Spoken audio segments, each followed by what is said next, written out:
आंनि मुङा सिलिखा नार्जारि। आंनि गामिनि मुङा 4 नं बि सनापुर। मानो होनबा जोंनि गामिया मानास हायुङारि पार्कजों नांजाबनाय।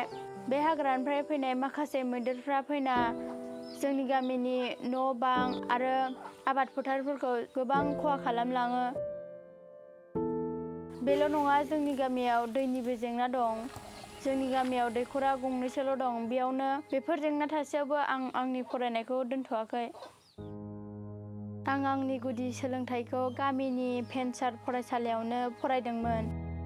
बेनि थाखाय आंनि फरायनायाव गोबां गाज्रि गोहोम खोख्लैदोंमोन। बिदिनो आं गेजेर फरायसालिसिम सौहैयो। बेयावबो आं गुबुन मोनसे जेंनाजों मोगा-मोगि जानांदोंमोन। सोलोंनायनि सुबिदाया थोजासे नङामोन। इंराजि रावखान्थि एबा गुबुन आलादा सोलोंथाइखौ फोरोङामोन। नखराव रांखान्थियारि जेंनानि थाखाय आइ-आफाया आंखौ आलादा टिउसन होनो हायामोन, जायनि थाखाय आंनि गोसोआ निरासा जादोंमोन। बै समाव दा एन.जि.अ'. आ जोंनि हालामाव हाबा मावगासिनो थानाय समाव आं डि.एन.आ होनाय रिमिडियेल क्लासखौ लानो खाबु मोनदोंमोन। फरायसालि गखांनायनि उनाव आं रिमिडियेल क्लास लायोमोन, जेरावनाखि आं सोलोंनायाव हेफाजाब मोनदोंमोन।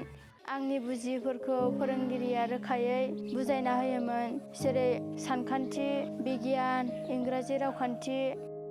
आं रिमिडियेल क्लासखौ थाखो 3 निफ्राय थाखो 8 सिम सोलोंनो मोनदोंमोन।